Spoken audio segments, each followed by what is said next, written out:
سبح اسم ربك الأعلى الذي خلق فسوى والذي قدر فهدى والذي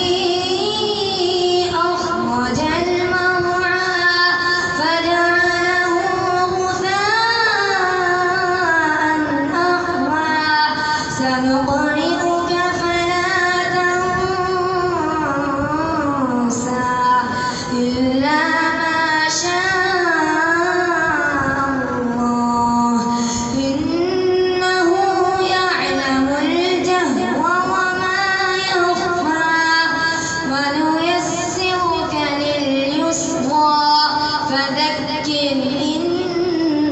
نفعت الذكرى سيذكر